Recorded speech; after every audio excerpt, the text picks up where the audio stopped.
Hello, my name is Lucas Boyeju, and this is my senior research project, Diagnosing Parkinson's by applying graph neural networks to MRI. The GNNs are applied to graph representations of cortical surfaces extracted from MRI, which should display regional thinning, a biomarker of Parkinson's disease. The primary biomarker of PD is the degradation of dopamine producing neurons in the midbrain, but this is difficult to determine pre-mortem. So a clinical diagnosis based on motor symptoms is used. However, this method has very high error rate, so this project aims to use this GNN-based approach to hopefully improve diagnostic accuracy, especially in the early stage. The first step in this project is to download MRI scans from the Parkinson's Progression Markers Initiative. The PPMI is an organization that dedicates itself to collating information from various studies, all focusing on Parkinson's disease.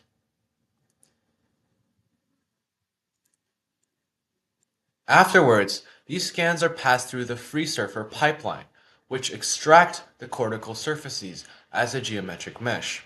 Afterwards, these geometric meshes are converted into a graph representation to be passed into the graph neural network. This is the architecture of the graph neural network used in this study. Each step in this network will be explained later in the demo. The resulting graphs have various features at each node, such as thickness, sulcal depth, and area, with thickness being the current feature displayed.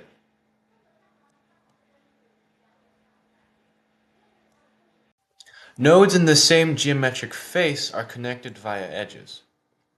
As you can kind of see, each bunch of nodes that are connected are coplanar. Then, the graphs are passed through graph neural networks, which aggregate neighboring features and then transform into a new feature space via a weight matrix. This is the same scan, but transformed into a new feature space after being passed through a graph neural network. Before then pooling the graph, which reduces it to a smaller representation, which increases the efficiency of the neural network.